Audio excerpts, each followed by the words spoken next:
Good afternoon, everyone. Welcome to a panelist discussion from Silicon Valley BRAHMAKUMARIS.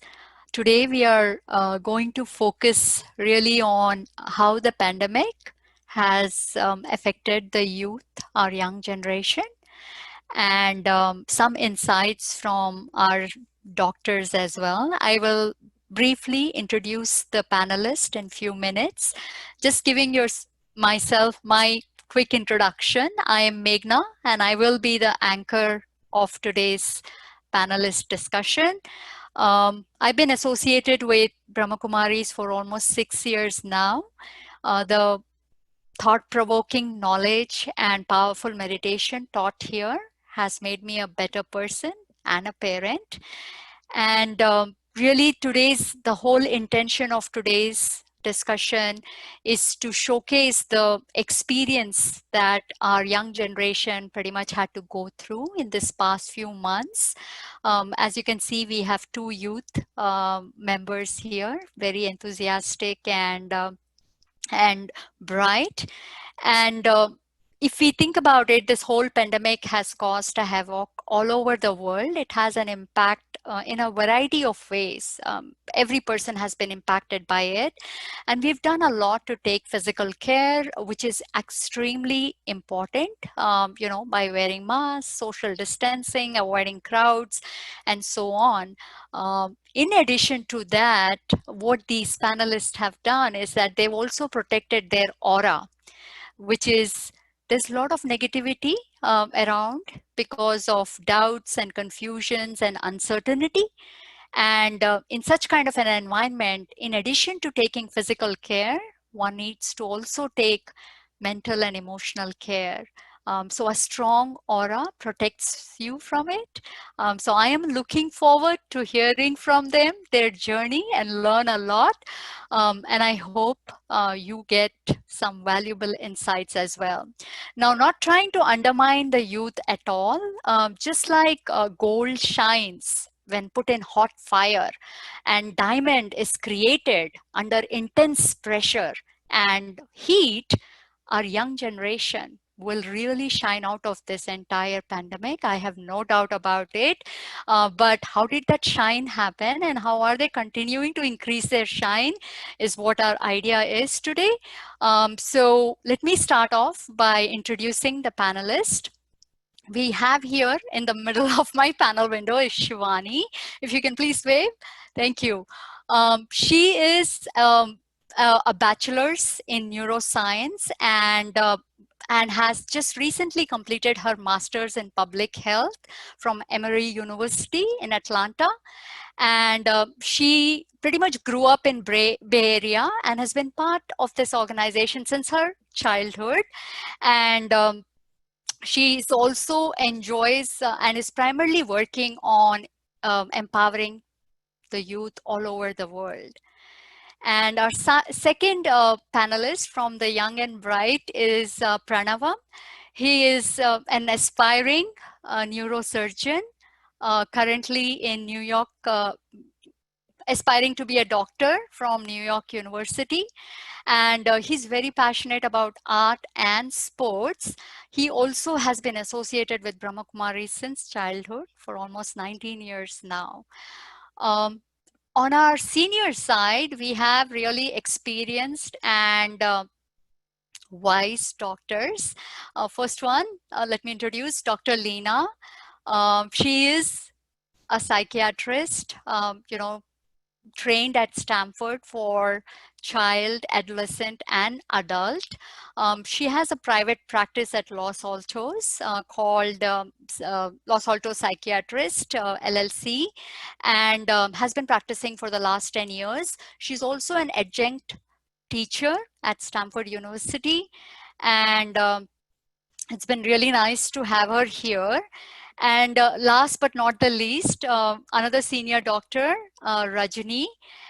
She's basically a rheumatologist and focuses more on the autoimmune disease and she's been practicing as a rheumatologist in Central Valley, California for the last 10 years. She also teaches the students and residents there.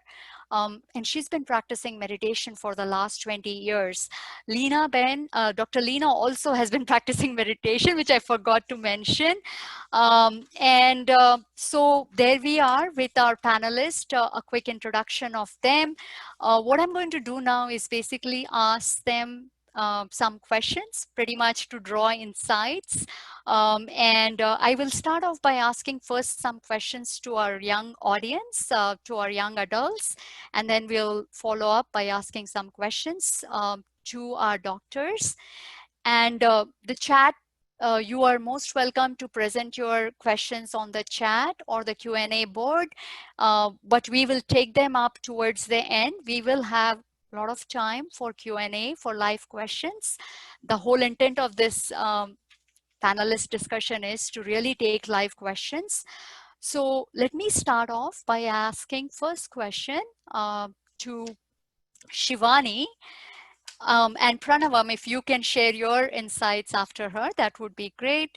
So the first question is, we were all kind of blindsided by this COVID-19 pandemic in March. So please tell me, Shivani, what changes or losses, this big transition brought in your life? Hi, everyone.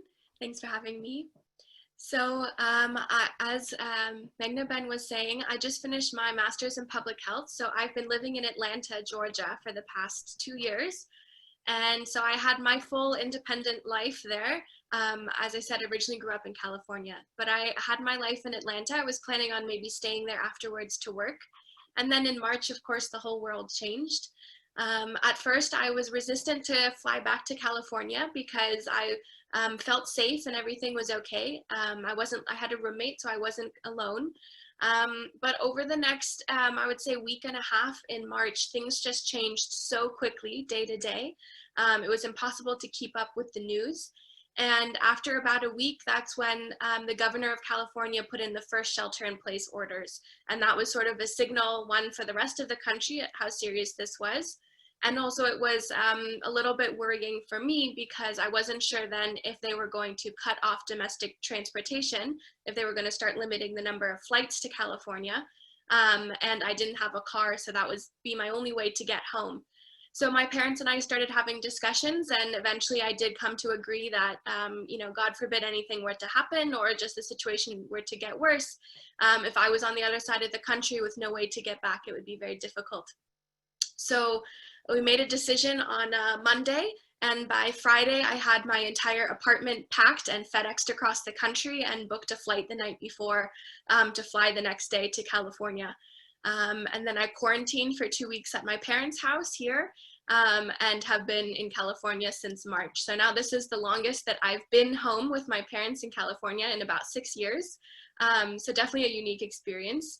But I was able to finish my degree with remote learning back at school, and then graduated in May.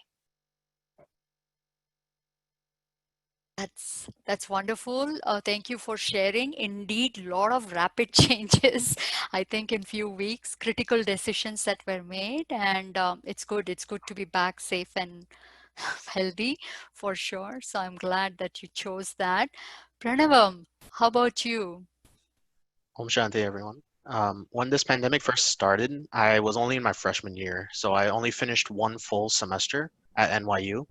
And at the time, I was confident that it would be okay within a couple weeks. So my university sent an email saying, okay, we'll be back by mid-March. 2 days later, they sent another email saying, scratch that, we might be back late March. Within a week, they sent a third email saying, we might be back mid-April. At that time, they weren't sure. So once they sent that email, I made the decision to pack up all my belongings and come home. I booked a flight within a day, and I packed up most of my belongings. The university took care of the belongings that I couldn't bring with me. They shipped them within a few weeks, and I've received all of them.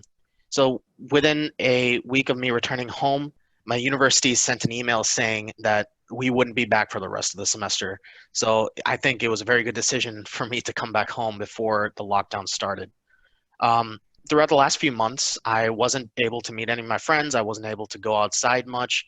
That's because I made the conscious decision to stay home because I wanted to make sure I wasn't putting myself, my family, or anyone else at risk.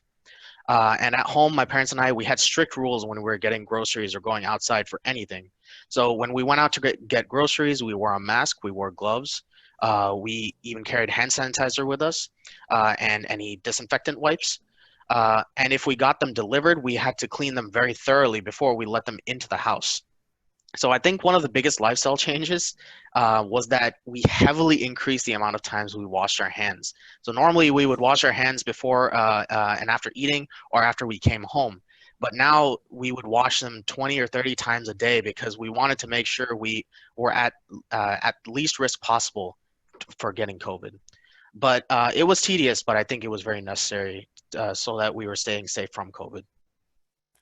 Absolutely. I think whatever life throws at us, we need to be ready with our own gears and tools. And yes, health and safety does come first. So agreed, completely agreed. Want to move on to our next question, which is again towards our young audience. How did you cope with all these changes? You know, online distancing, online distance learning, being back at home early on, you know, around March when all of this started happening? I can definitely say it was an adjustment for me. I was very grateful, first of all, that I had a safe home to return to and parents who could support me and just that always welcoming feeling at home. So definitely something that I was aware that I was very privileged to have. That being said, it was still an adjustment because at 23 years old, I've been used to being quite independent for some time now. And being back living in my childhood bedroom for such an extended period of time and not even having the freedom to be able to go drive somewhere or go out somewhere to see a friend definitely took some adjustments. One thing that helped was just that I was busy with school. I was still a full-time student. So on one hand, I didn't have much time. I also then, it just took some time to figure out some routines with my parents and to figure out, okay, how are we going to live under the same roof again? And, you know, what kind of expectations do we have of who contributes to what? So I think that just took, you know, there's always a transition time in any type of major event happens. And once we figured out each other a little bit more, then I think everything went very smoothly. I also developed a lot of increased my support systems. I had a good group of friends from college, and we used to connect maybe every 2 months. And since March, we've been calling each other once or twice a week. So definitely increasing all these social support systems, going on walks every day, connecting to nature, so learning some new hobbies, picked up embroidery, different things to kind of keep creativity alive. So overall, if I had to summarize, I think that the things that helped me that I would advise any youth that are out there were, one, to give yourself the space to process your emotions. There's a lot going on. And in our day-to-day lives, we tend to not really think about how we're feeling. We tend to think, what's the next thing I need to do? Not how am I feeling about doing that or what just happened. So one thing that was very helpful for me was actually spending several days journaling about everything that's been happening and how it was making me feel. So I would definitely recommend that as a practice. Journaling helps process those emotions. I also made a list of gratitudes of everything that I was very grateful for. In this time, I was grateful to have those support systems, grateful to have a home that was safe. All of these things can make you aware of all the things that are supporting you, even when you're facing losses and many opportunities may have been taken from you recently, but there are still things that can help balance that. So keeping myself aware of those was very helpful. The third was definitely increasing social support systems that can help you create that positive energy. So while I agree it's not good to depend on any specific individual, but I do think as a collective group, creating positive energy and having that, keeping joy alive, sharing fun stories, playing games together, all these things can help create that uplifting atmosphere. So those three practices for me were very helpful. And I know that there are probably many parents that are there. So the other things that I would say was that creativity comes from being bored. So you don't have to worry about keeping your kids entertained all the time. That I think that there is something that the older generations knew that our generation has probably lost, which is that when you're bored and there's nothing to do, that's when you come up with this fun game, or you come up with something, some story to write down. So explore that and encourage your kids to have that type of creativity that's there.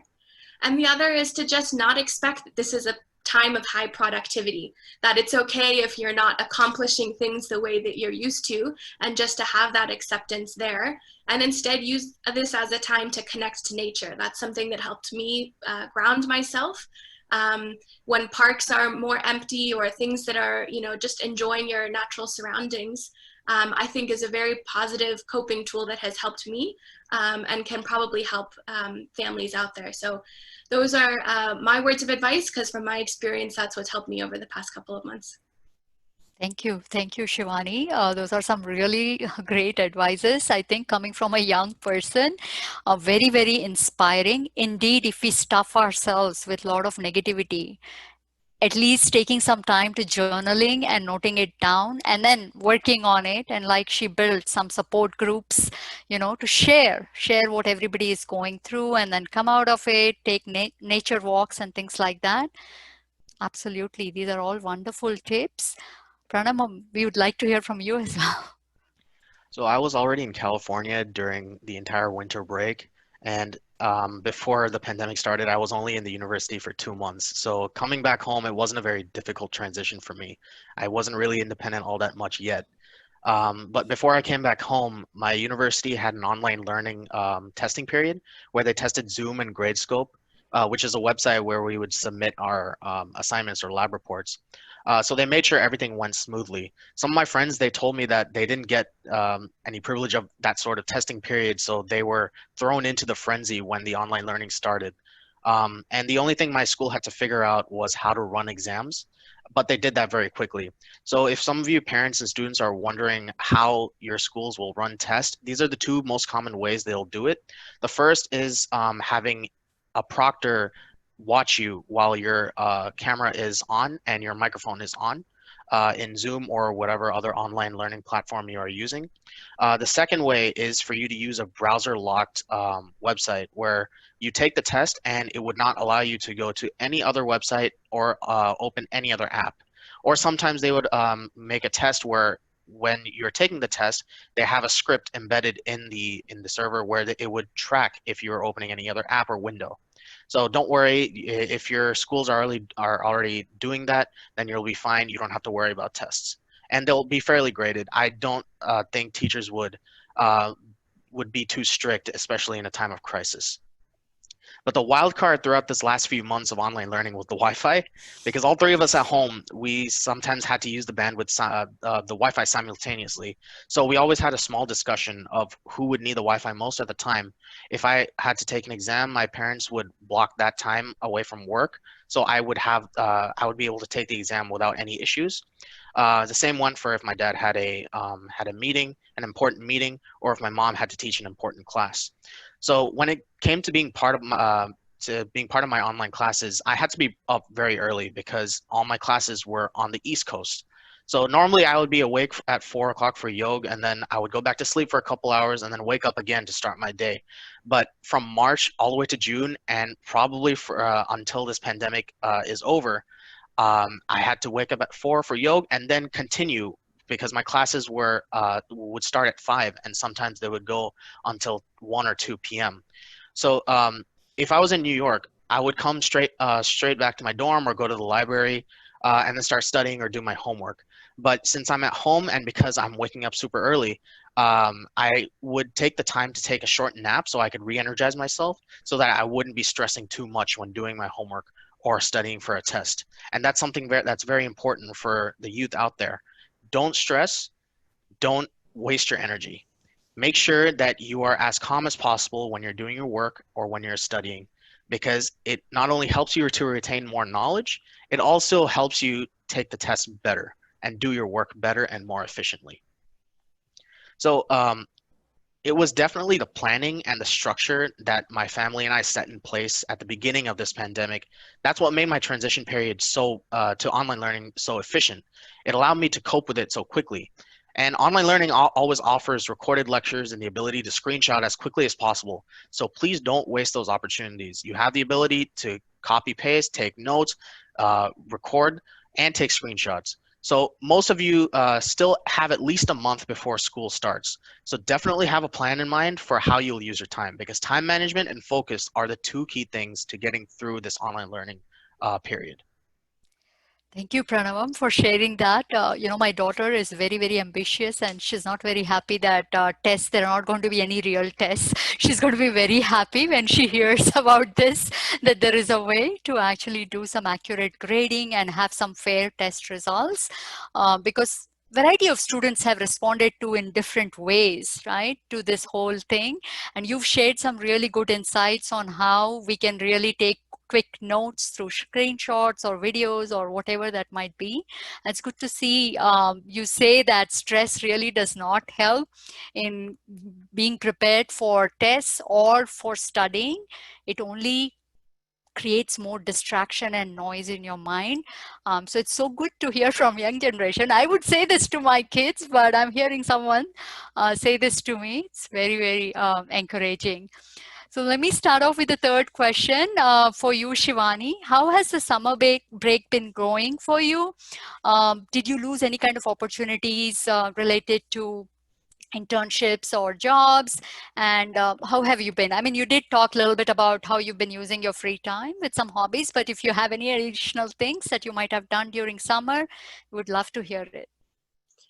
Yeah, so this summer I have been actually quite busy applying for the next phase of my life, which is applying for medical school and for jobs for this upcoming year. So it's been a lot of writing and actually a lot of deep reflection, because many of these application questions are asking you about the most difficult challenge that you've overcome, or you're at a time when you felt very humbled by something. So it's actually been quite a prolonged period of reflection as I've been writing all of these applications and thinking about my own future. The COVID pandemic has also highlighted many of the inequalities that I hope to address in my own career. As a public health person, this is exactly why I think we need to invest more in public health. So it's been a good wake-up call to all of that. So I was very fortunate that I didn't lose an opportunity because I had just graduated. It was an interesting transition because at first everybody felt bad for our generation, like our class group, because our graduation was canceled. And so, we were feeling bad not getting to be together in our last few months and all of that. But then very soon, we realized that this was not going away anytime soon and that it was going to be affecting the next cohort beneath us, then I actually started adding this to my list of gratitudes that I was making, because this is actually affecting the cohort beneath me much more, and they've lost a lot of opportunities of going abroad for internships and things.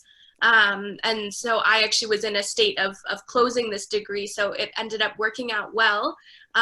So again, one of those things that I was grateful for, but was aware that many people are in different situations. So I tried to use it the best that I could to still be productive, because there was a lot more to do. And again, as I said, making sure to still spend time with those good social support systems and nature, and doing more youth work for the BRAHMAKUMARIS. I'm a UN youth representative, so a lot of our service has actually increased now because everyone's doing global online events. So we've been doing a lot more global youth work to try to keep those kind of youth spirits up. That's wonderful. Would you like to share some ideas, like what are some things that you're doing for the global youth? Like just some key insights? Yeah, we have some different meditation, we call it a bhatti, so different kind of like an hour-long practice where they'll have some guided commentaries from different places. So one was being live streamed from India. And they had a video kind of going that was being live streamed from there. We've had other events that have been a youth panel, sort of similar to this. We had youth in different levels who are all explaining the benefits that they've gained from their own meditation practice. So it's been a chance, I think, for many new people are becoming interested also in meditation. As stress levels have been rising, I think people have been looking for different techniques, and meditation has obviously become quite popular now. So it's exciting to see more youth getting involved, and definitely encouraging you, parents, to get your kids involved as well. It's something that can be done at any age. And that, you, even if it's for 5 minutes for a 10-year-old, that's fine. There's no expectation on the length or duration, that it's just about getting that feeling of taking a few minutes and recentering yourself. So it's been a good service. Wonderful, wonderful. Looks like your summer has been fully packed, which is great. Pranav, would you also like to talk about your summer, please? So my summer has actually been going pretty well. If this pandemic wasn't happening during the weekdays, I would probably be at the cancer research lab, working with liver cancer cells for my internship. But despite this pandemic, they didn't cancel it. They only moved it to online. Some of my friends have said that their internship had been canceled completely, so I feel fortunate that they didn't cancel it. My internship will go until mid-August, so even though I'm not able to go to the lab, I can still learn a lot more by reading several research papers and documents, and my professor also sends me data for me to analyze every week. Aside from my internship, I've been focusing on studying for next semester because I'll be taking very challenging courses, and I want to focus on that so my fall semester would go as efficiently as possible. I already bought the required books, and I'm following along the syllabus that my professors have posted online in the last 2 months. Other than schools and internships, first and foremost, I do a lot of meditation. It keeps me calm, it keeps me happy, it keeps me peaceful, and it gets me through the day. Sometimes I talk to my friends to keep each other updated on how we're doing, if we're doing anything new, if how we're spending our time when we're not doing school or if we're not doing our internships. We also exercise. For exercise, we have a treadmill at home. It may not look like it, but I need to exercise a lot more, and we will be getting more use out of that treadmill. We also have a basketball hoop in our backyard, so sometimes I can go and shoot some hoops. And this goes to a lot of the other youth out there. I know you have some sports related ball at home, so don't be afraid to just pick it up and throw it around with your family or your siblings. I'm not going to say friends because I want you to stay as safe as possible. Don't put them at risk, but don't be afraid to go outside, take a walk, go for a jog, keep yourself healthy. Because we're all cooped up at home, it's very easy to get bored or overly focus on work. So we have to have that schedule and a very good balance for both work and hobbies. Absolutely. And, it's earlier Pranavam was just saying he wakes up at 4 o'clock for meditation. That shows his passion for it. And absolutely, he must have seen a lot of benefits. That's why he's continuing with it, and becoming a doctor, just starting his journey there. I'm sure meditation is helping him a lot, and agree fully with him that you do need your physical exercise, that get that fresh air of breath, and just not be stuck at home, with all the work and everything. So absolutely agree there. Wanted to present another question to Shivani. What is that silver lining in this dark cloud? What has that been for you? Would love to hear from you. For me, the silver lining has just been seeing how the world has come together. And as divisive as the news is, I do try to seek out and make sure to make time to read a lot of the positive news as well.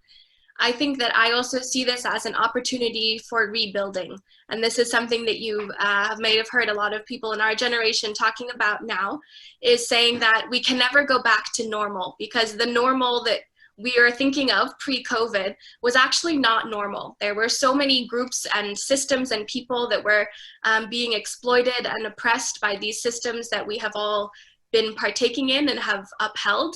And that this is a time for us to restart, because when are we ever going to get a restart button like this? The whole world has been paused. Everybody is reevaluating how we have used money, how we've used time, how we've used energy and resources. And as you've seen from all the protests, this is a big time for social justice, for human rights to be discussed and brought up.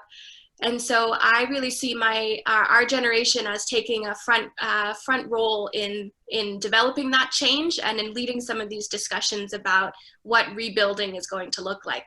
So for me, that silver lining has been the thought of a post-COVID world that is actually so much better than the pre-COVID world that we were living in.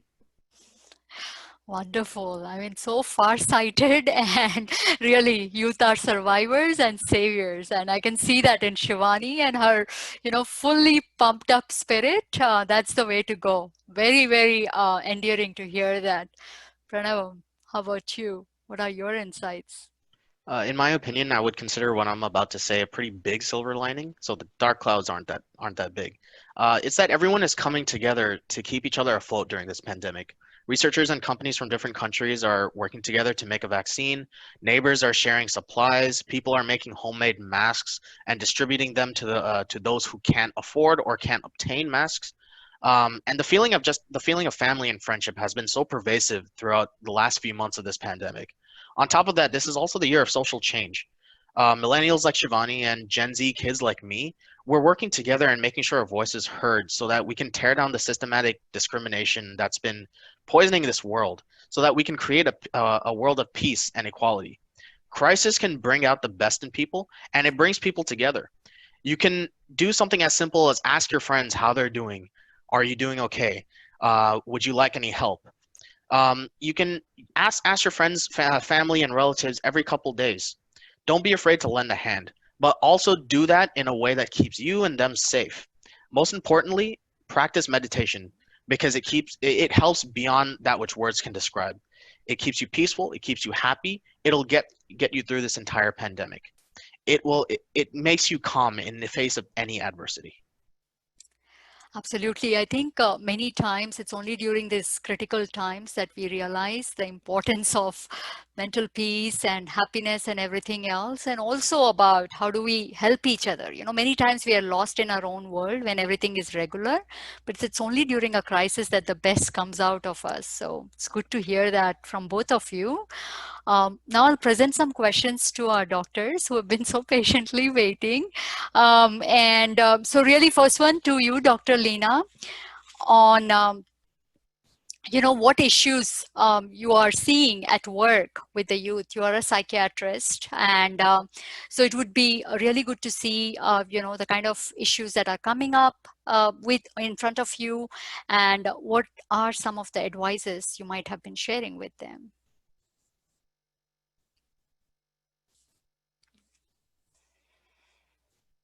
Om Shanti. First, I would like to thank everyone for giving me this opportunity to share some of my experiences.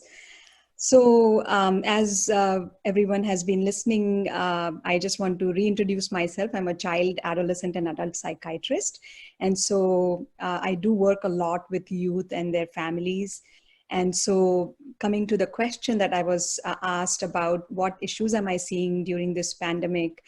So I have seen a range of issues. I have seen some youth actually doing just fine. They in fact like the online or distance learning because it's not as, I guess, intimidating for some people to be around people and then kind of perform. For others, certainly it has also been coming back to their families and feeling more secure and safe at home. So that has been another kind of preview I have seen. But I would say vast majority of the people I'm seeing are actually having a hard time coping with this. And for the reasons we heard from our youth, right? They've gone through a lot of transition and change. A lot of them had plans for their summer, their, semester, their future planning. So a lot of unknowns have been posed to them, and people are starting to wonder what this is going to look like. And especially as it's not going away anytime soon, it has been kind of a challenge or an adjustment that everybody has to make. So, what I am seeing is that because of these transitions, there has been a lot more stress they are experiencing, a lot more anxiety, and in certain youth, certainly they've dipped into an episode of depression. And, this sense of hopelessness that's, been felt by some of them has been a source of that feeling really down and depressed. And so the advice, so, since I work with youth and the families, I would like to split my advice for both of those groups, since I know some of the parents might be also listening to this panel.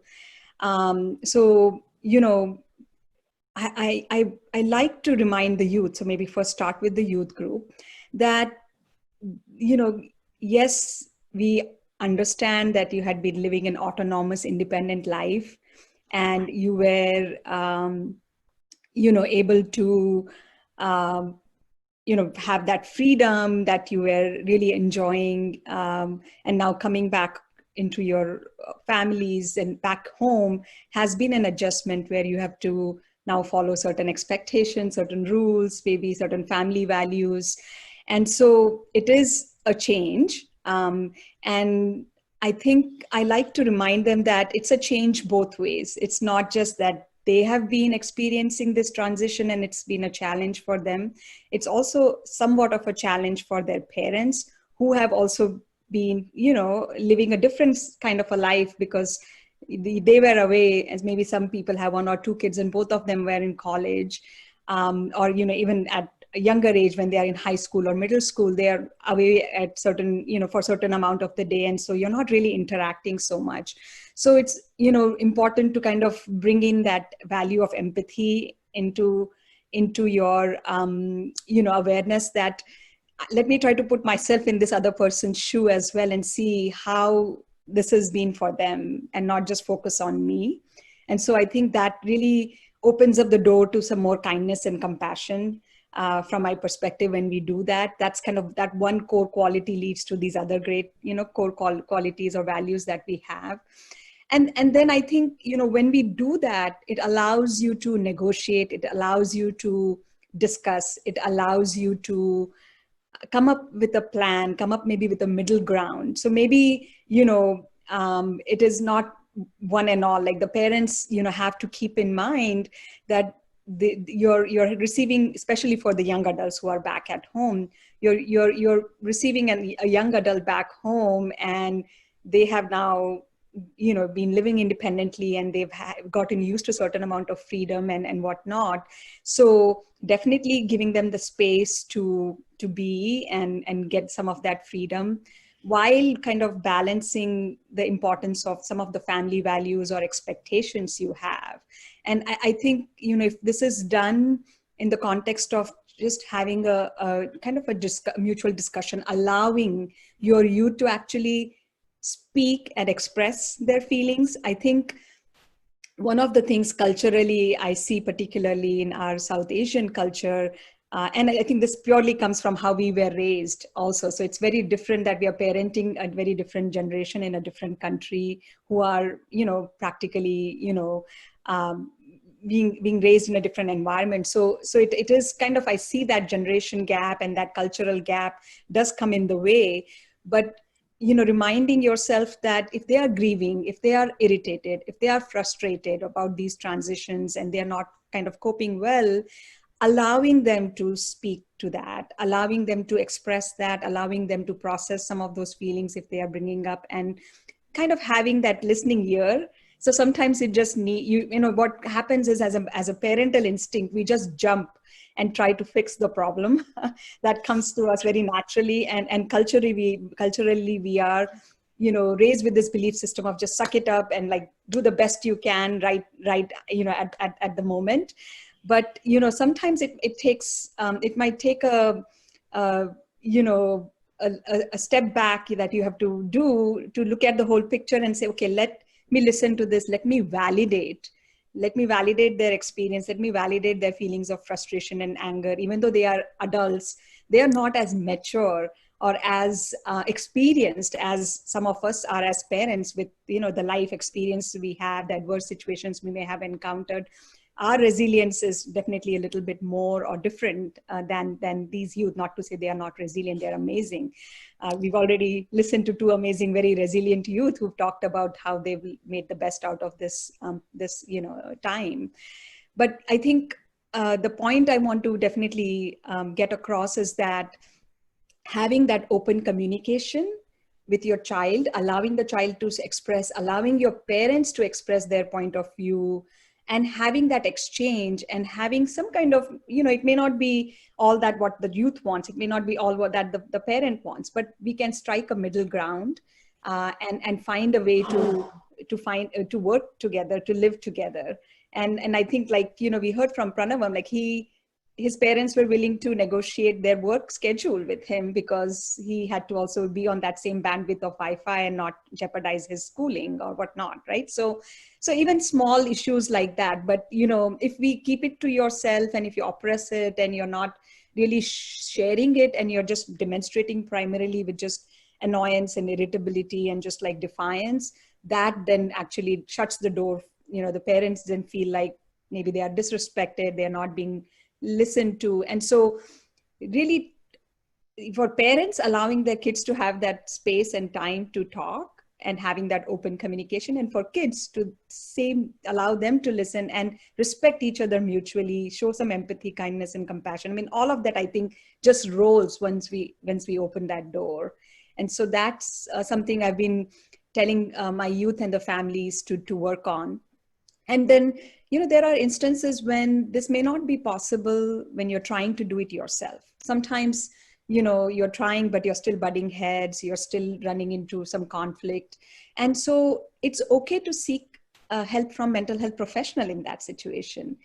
People like us do this for living. We are neutral in a sense that, when it's a parent child, there is this emotional entanglement that we get into, right? Because those emotions come in the way of looking at things more objectively or really see it from the other person's point of view.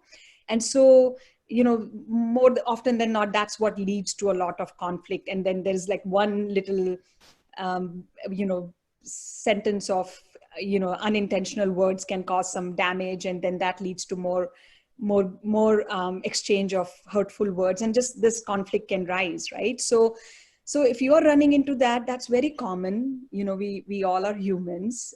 We all have ways we try to work with the situation, and sometimes because we have different temperaments and different personalities, we may not think similarly. And if you're not able to negotiate and figure that out, then please seek out help.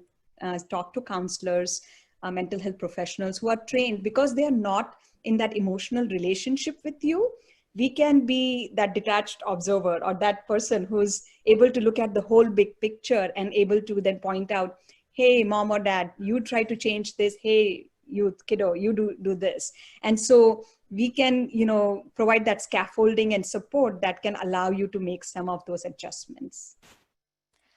Absolutely. A lot of valuable insights for sure. I mean, few options to make changes, I think, both for youth that Dr. Leena shared, and also for parents. What are some tips, right? Like really maturity. We can't, even though there might be young adults, and some of them are, but yet we are supposed to be, as a parent, a lot more mature. And I think open-mindedness is another key, which I also agree fully with Dr. Leena, that many times as South Asian parents, there is a certain sense of ego that we know better.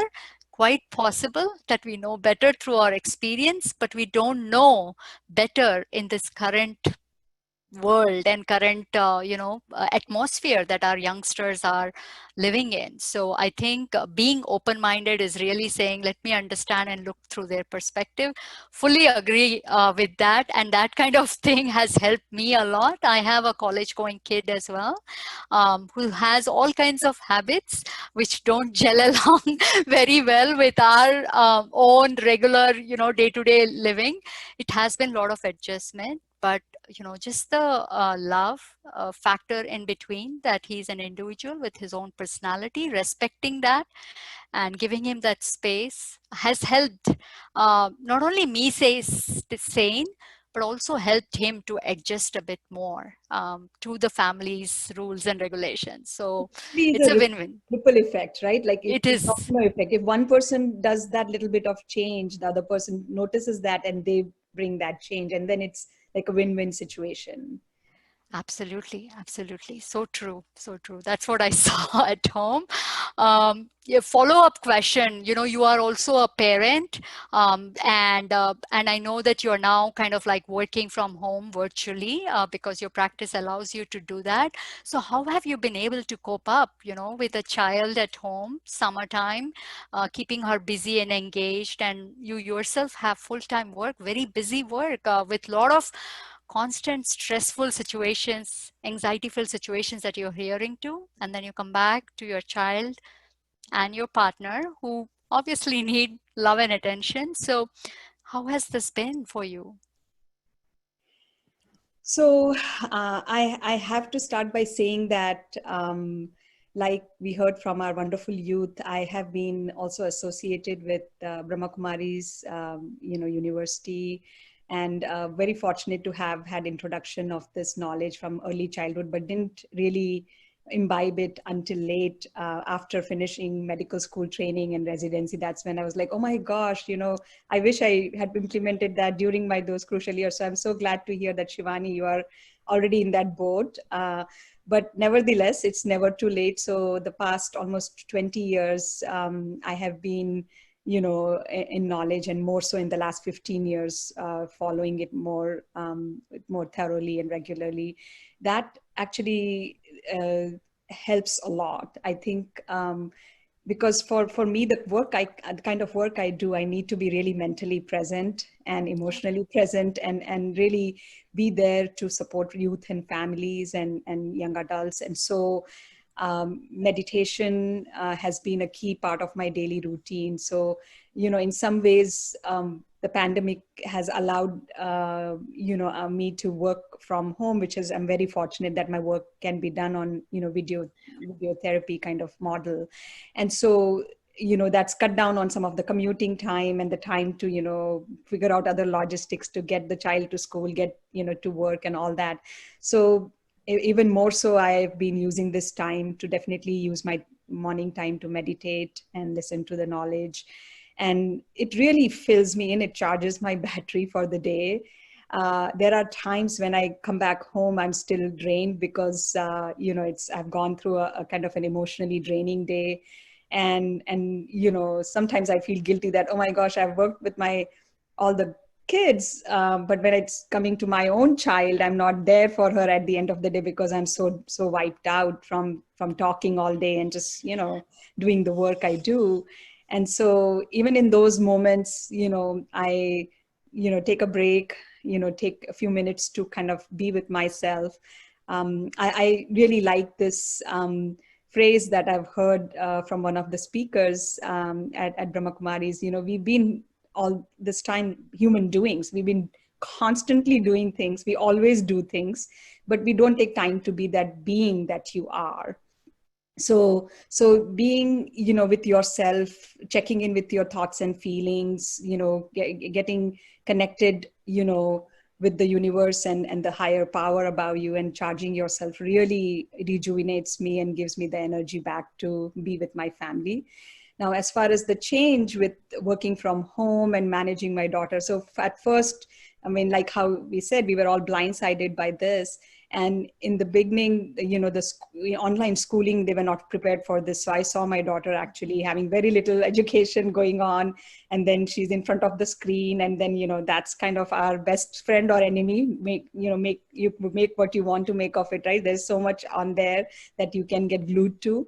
And so I definitely took time to make sure she was having a healthy balance with technology, and tried to involve her in some projects. Since I was working from home, whatever she could do with my work, she could help out with. I said, you have to start helping me with doing this if you want mommy to work at home and make good meals for you. and then certainly I use this time to also teach her some life skills. I think, it is in the rat race, or the regular so-called pre-COVID normal life, as we quote it. We were like all running, right? We are all rushing. The kids, particularly in our Bay Area, Silicon Valley, we don't let them sit still either. We are like always taking them, to activity after activity after school. this or that. And so we don't get time to teach them the life skills. And honestly, in my work, what I see is that these youth are lacking a lot of the life skills often, like because they've not been exposed to that, right? So simple things like, cooking a simple meal or doing your own laundry or, things like that, which we need. Well, when they go away to college, a lot of my clients struggle with coping with that because they've never done that in their entire life. And so I would encourage parents to also think about weaving that in. Again, not like you can hire them as a full-time helper and make them do everything, but, teach them so this is the time to be utilized for that. And then, definitely have taken time to also help her get into a good routine. So, it's very easy for people to get in a very bad sleep-wake cycle. Most of the youth, so I have to actually tell this to parents. This is probably important for parents to understand that biologically, naturally, how youth brains are set up or how they are developing, and they are developing till age 25. The biological clock in our brain that helps us to give clues to sleep and wake up at a certain time, that is a little bit different in developing brains, and they are more likely to not fall asleep early. So their phase to fall asleep is delayed naturally, biologically, how they are wired. And so that's why their preference is never to sleep early on in the evening, which is because they just can't do that, because that good growth, good hormone, that melatonin, which is what is secreted before, we need to fall asleep, is really not secreted until later in the evening for them, which is what prompts them to then that feeling of falling asleep. And so, because of that, they are naturally prone or naturally likely to fall asleep later. And then, of course, when they don't have school or any kind of structure next day, that makes them to, get up. This is shifted even further, especially in summer break, they tend to like sleep even past midnight, which is not healthy, of course. And that's why I'm bringing this up. So I think, as much as parents need to understand that they are not intentionally staying up, that there is some biochemical basis to it. At the same time, of course, they are on screens, and so though the blue light from the screens inhibits further release of melatonin, and that really disrupts your sleep-wake cycle further.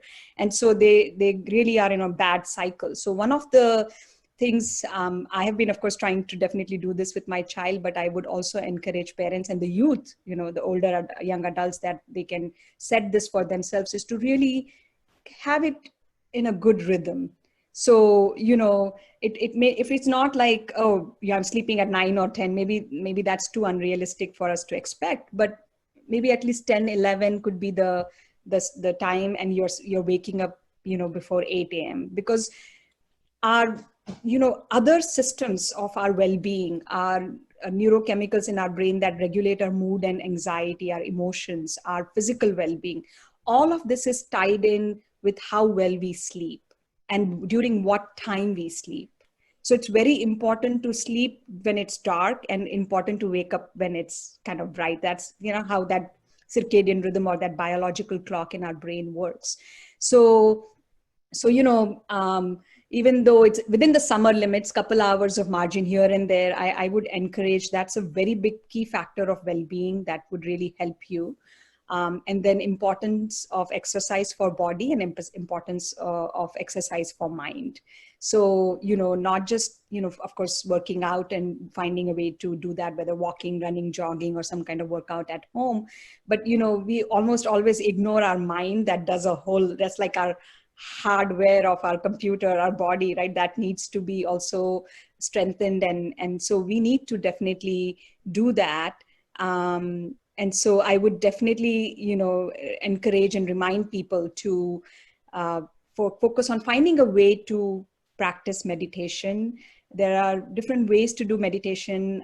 We will be walking you with one method today. The other doctor might be doing that. So, really important to, emphasize that. So I guess as I'm saying this, I'm trying to also say that I'm trying to do all of these things with my daughter. And as much as I have been, missing seeing my clients in person and not being doing as meaningful, strong work, I have been grateful for this time to bond more with my family and with my daughter and implement some of these things that I want her to have as a foundation to her future well-being. No, thank you. Thank you for sharing all of that with us. Truly, we can take advantage of the time we've gotten with our family, the extra time.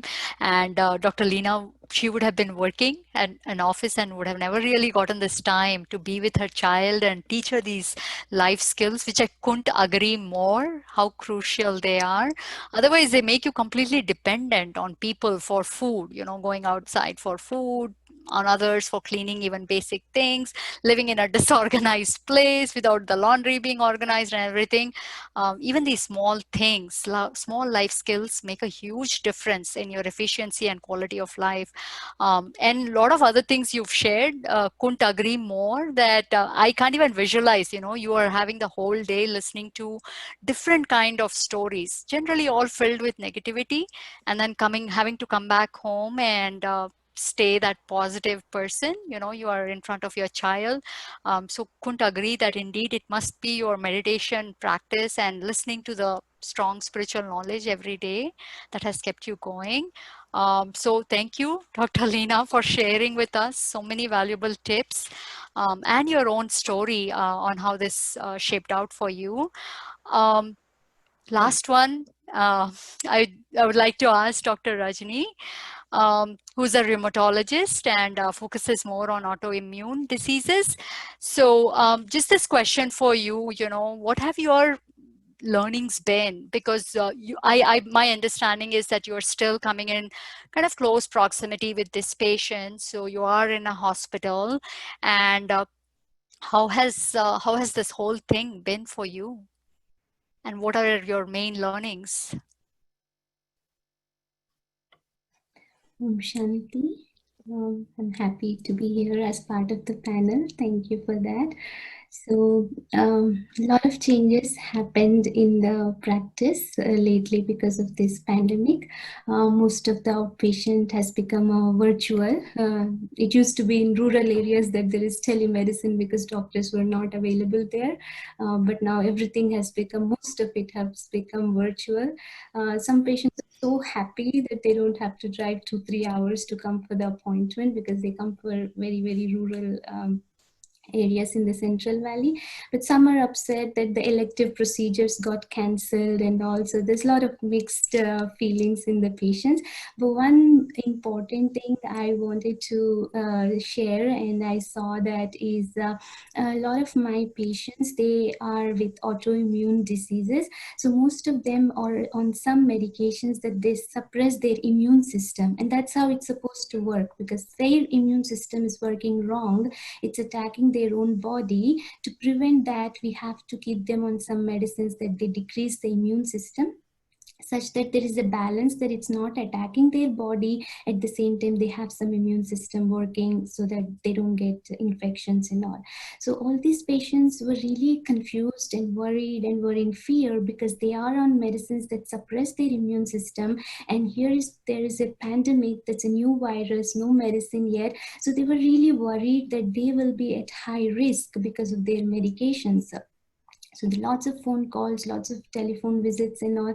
So for some patients, fortunately, we could hold off on those medicines for some time. For some, it's absolutely necessary and keep taking all the precautions, but for them, we could stop them. So when I told them, yes, we could stop them for a few weeks, it's okay. So the fear was gone for them. They had a sense of protection that I'm okay, I'm not taking the medications that are suppressing my immune system. So that fear was gone, and because of that lack of, there is no fear, not too much stress hormones, there's not too much stress on the body, so they were doing well. And what they all did, they actually shared, is because they stopped the medications, they want to make sure they don't want to get the disease flare-ups, meaning they don't want to get the disease to be active. So they adopted a lot of healthy habits, which I've been telling all this time to do avoid animal protein food, and go vegetarian, and eat home food, and do some meditation, do some breathing exercises to increase your immunity. I've been telling them, but now because they were not taking medications, they wanted to make sure they stay healthy. They followed all these precautions, and they're so happy to share that, you have been telling talk that mind over matter, mind over body. You have been teaching us that take care of your mind, take care of your stress, avoid stress. That helps. We couldn't put that into practice, not them, like it happens to all of us sometimes. But now that the emotional component of fear was taken off because there was no medicine, and they had that self responsibility to take care of themselves, following all the healthy habits, they are so happy now.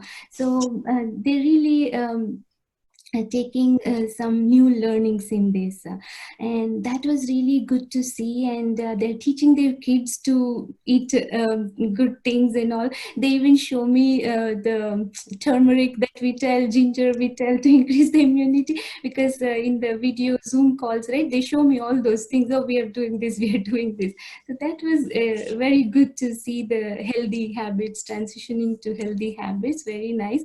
And personally at work, the work environment is heavy because of the composite fear. There are lots of, not just the doctors, like more nurses, actually they are in close proximity with the patients, nurses, medical assistants, registration people.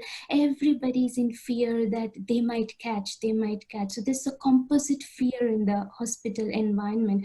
So it's easy to get absorbed into that fear. But what I learned, and what luckily what I've been practicing in meditation, to keep that balance of taking care of ourselves, and to not to get influenced with so much external stress, and that really helped to be able to be calm inside.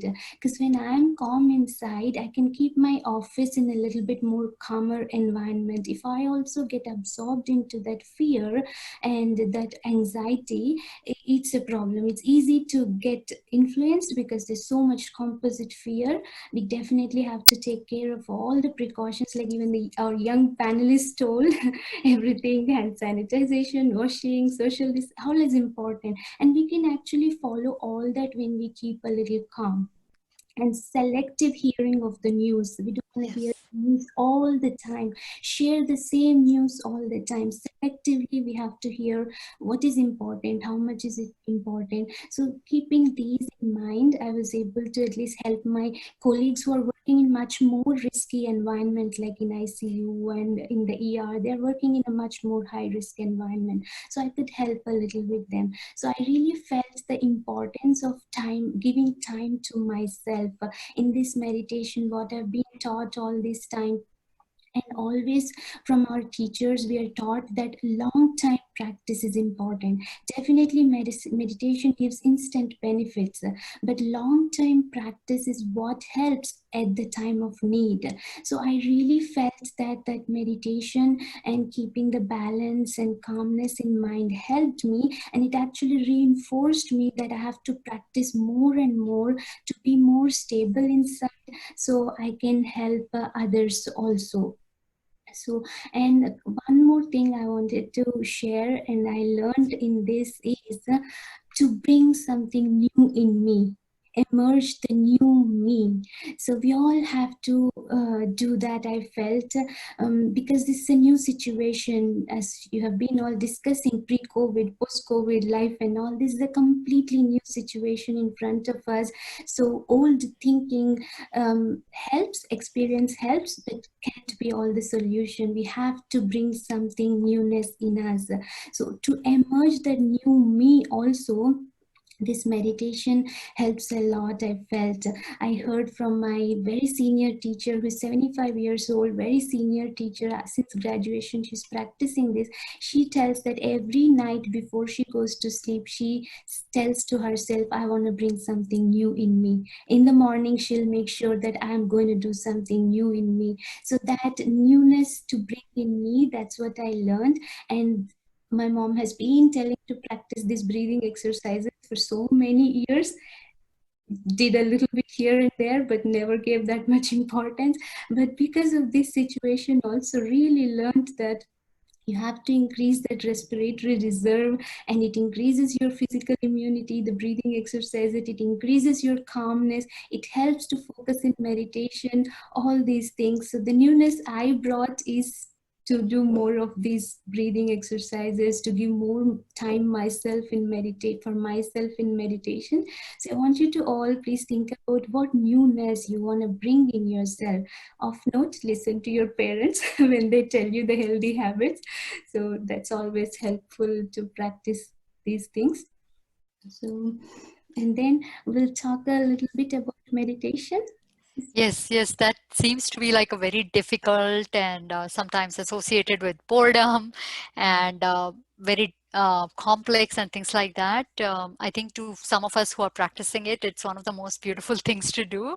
But Dr. Rajani, it would be great if you could explain it in really simple terms and maybe take us through that journey. And audience, hope you can stay with us. We will open up for questions. Apologies for being a little late. We were hoping to end it a little early, but I think we all got carried away with our experiences.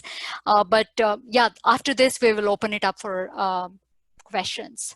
So yes, please, Dr. Rajni, if you could explain to us. Yeah, so as we have been talking about all this physical and physical immunity a lot lately, most important is that a mental, emotional immunity also, and meditation is a way of developing that also.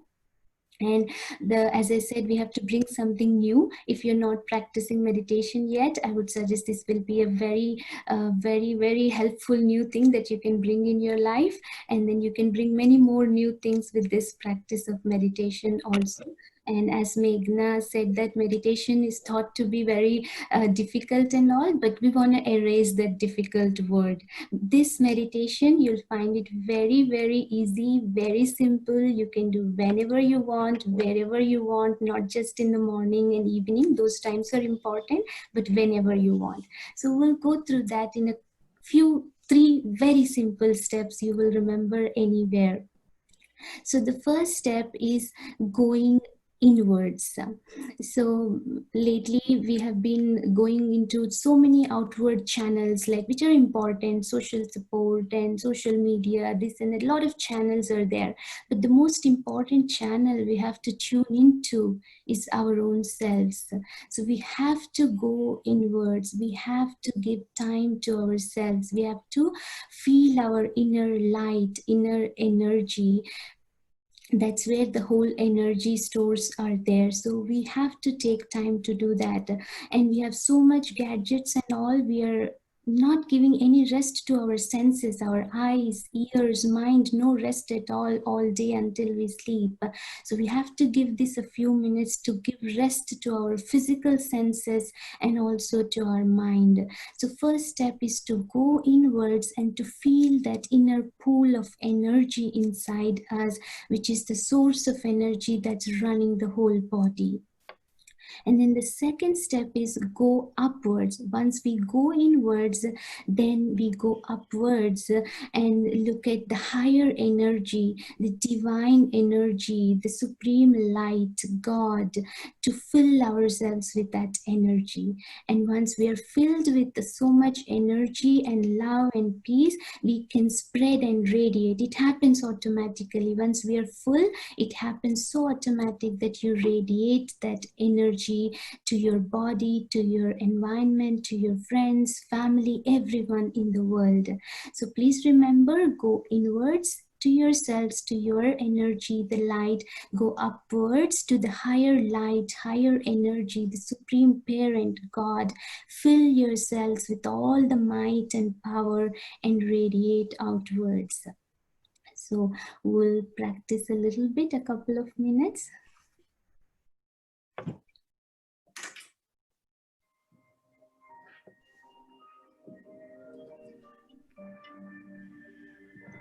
Sit comfortably. Relax your body. Tell yourselves, I take this few minutes to be with myself. I disconnect from the external busy world. Take a deep breath and exhale. Then take a deep, slow breath and exhale. Take these few minutes of silence to give rest to your physical body and mind also.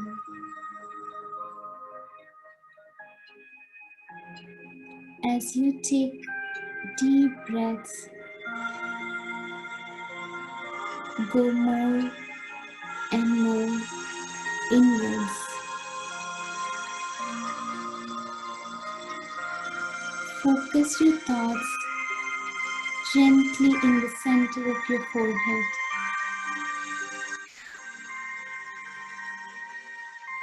And feel that pool of energy, the light, the peaceful energy that you are.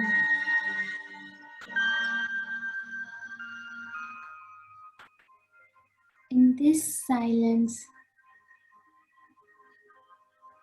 I see my goodness. I am a peaceful being. I am a knowledgeful being.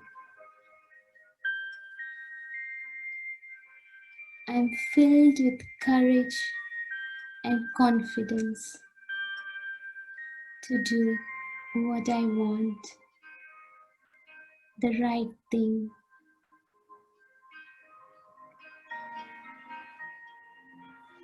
Slowly, I focus my thoughts upwards towards the divine energy, my supreme parent, God. He's always present for me. I just have to think about him. He's only a thought away.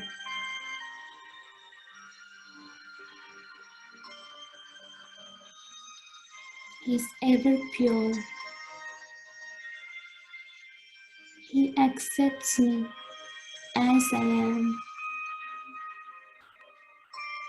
I talk to God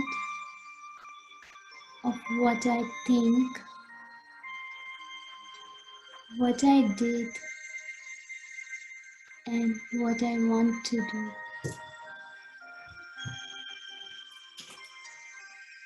I feel the shower of rays of love, peace being showered onto me. I am absorbed in the love of God.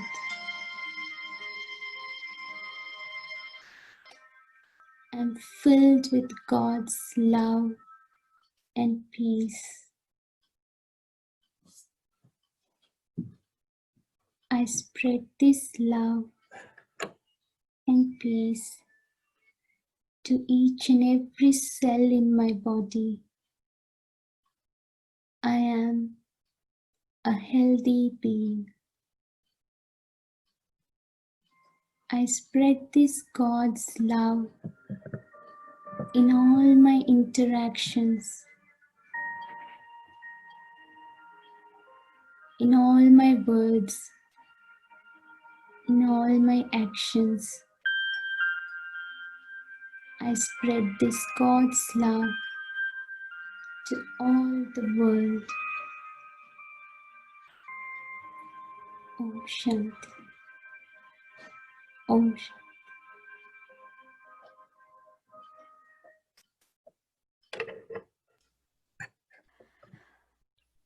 Thank you, Rajni Behan. That was so wonderful. I can feel already so much more peace inside of me. Your voice was so soothing and calm. So thank you for taking us through that journey. And once again, really apologies, audience, for running over time. It's already 1:15, but we would love to take your questions. If you could raise your hand, then our two beautiful souls out there who are helping us in the background, backstage, they will allow you to speak up. Please keep your questions really short in the interest of time. And the panelists will also try their best to give you really strong vitamin kind of answers.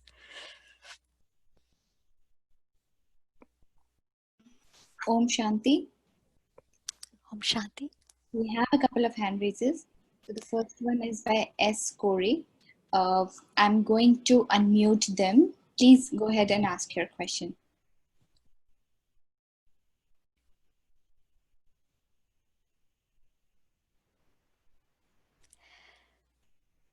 Hello, Escori. We are still seeing you on mute. Please unmute yourself if you still want to ask the question.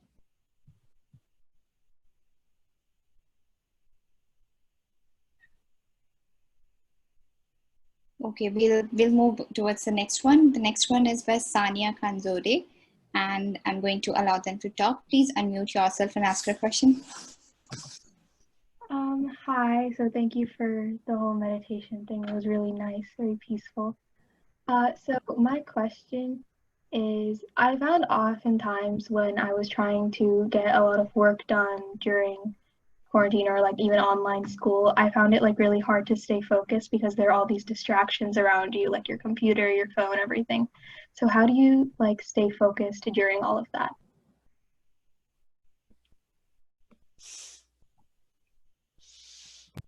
I can answer one from a student perspective, is that sometimes to practice increasing my own self-control, sometimes it's hard not to slip to your email or social media in between your work. So there are actually some apps that are out there that are like self-control apps that will basically, you put in the websites that you want to block yourself for a certain amount of time. So if you're saying, okay, I'm going to work from 1 to 3, then for those 3 hours you can say, you know, I'm not allowed to go to any of these you know, other things that are distracting, and that was helpful because then you don't really have an option and there's no way to undo it. So there are lots of different like student hacks that are out there. I also say like working in shorter periods of time rather than saying, oh, I'm going to be super productive for 6 hours straight. Like that's just not realistic. You need breaks and your mind can't concentrate for that long. So I try to kind of block out time throughout my day of like, okay, I'm going to work really hard for half an hour, and then I'm going to go spend 10 minutes out in the garden, and then I'll come back inside and then work for another, you know, hour.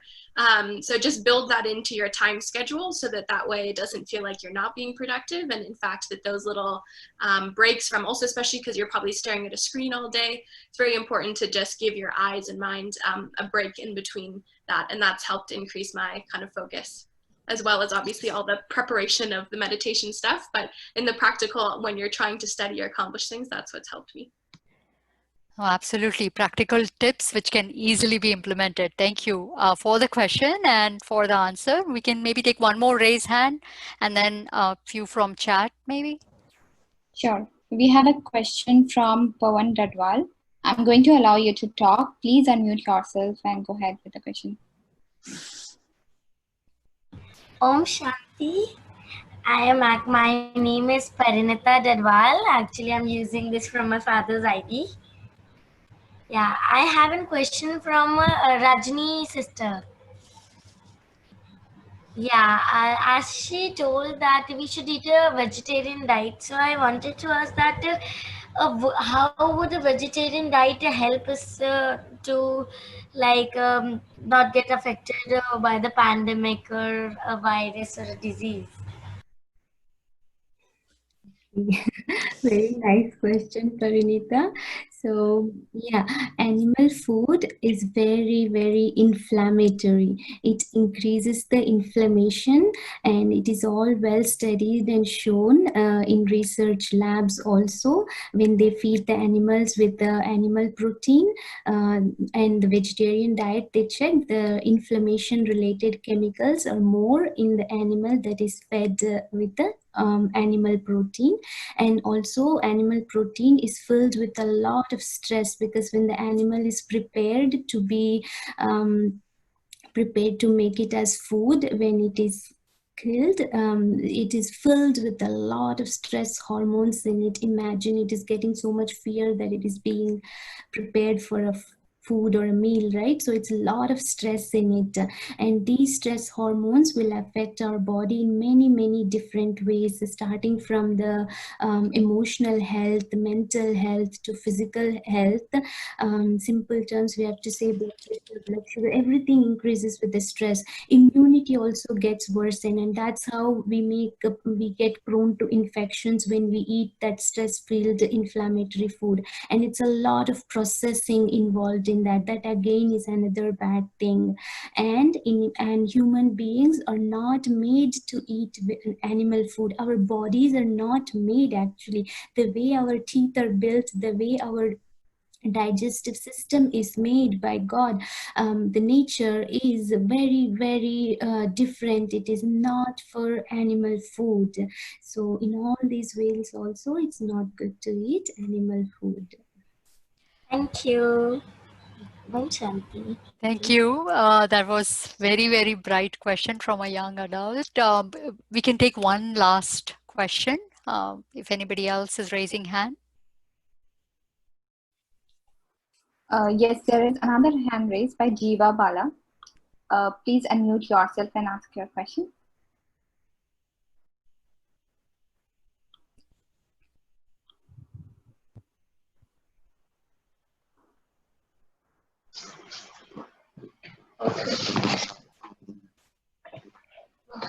Okay, so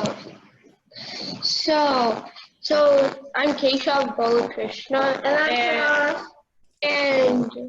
and based on the corona situation, and because our area has a really bad outbreak, even despite all that and the countless facts there are with the coronavirus, like sometimes, how do you deal with the person, who's just not following the public health guidelines, even when you, tell them all the facts, but they still won't change their belief? I can actually answer that question. So when it comes to people who aren't following the rules set by the CDC or WHO, the best thing you can do is do whatever you can to keep yourself safe from other people.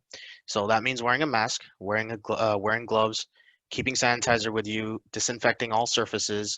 When you go out, practice the social distancing rules, stay 6 feet apart from everyone. Because the best case scenario is that when two people are together, they're both wearing masks in public and they're 6 feet apart. Right behind that is if you're wearing a mask and the other person is not wearing a mask. Even if it's not the best case, you're still keeping yourself safe if they accidentally spit or cough or sneeze. So even if you can't convince them or educate them that it's important to wear a mask, if they give an excuse that it infringes on their rights, don't worry about it. Keep yourself safe. Be calm. Don't get angry at them because it might make it worse. They might actually not listen. They'll actually be even more stubborn later. And as time goes on, they'll certainly learn that wearing a mask is important. I mean, look at Donald Trump. He didn't wear it for the last few months, but now he learned and he's wearing it. So like him, there will be people who are stubborn now, but they will learn later. So keep that positive attitude, but keep yourself safe and your family safe. Yeah, I would like to just add to that. Pranavam, you said the thing right on. I think it just speaks to that same knowledge or understanding we should have, that we can't control others. We can control our own selves. So that's always a good thing to remember, that whatever I can do for my safety I should do, and then I can only tell others, and when they really understand it and believe it, and they will do it. But doing my part is what I can do, and that can also be very helpful. Absolutely. We are really way over time, but if you have the time, please stay by. We just wanted to announce some about our upcoming events at Brahmakumaris. We have a Raj Yoga meditation online course starting in 3 different languages: Hindi and English on August 8th, and Gujarati on August 15th. We also have like a crash course, everyday Hindi meditation course starting on August 3rd, Monday. And then we have webinar coming on Less is the New Luxury on August 1st. This is so wonderful one. Just a quick synopsis of it is really, we are spending more money, we are doing a lot more, we are working more, we are scrolling more. Everything is more, but we are not taking a minute to check, are we happy more by doing so much more, right? So Less is the New Luxury. It's a fantastic, eye-opening webinar. Hope you're able to join us. This is coming next Saturday at noon. We have everyday audio-visual guided meditation at 7:30. No prior experience is needed. We have kids living values and parenting classes every Sunday. And then all classes from Brahmakumaris are free, and you can register at svbrahmakumaris.org. So thank you all for joining us and being part of this panelist discussion. And, have a wonderful day. Hope you'll join us again.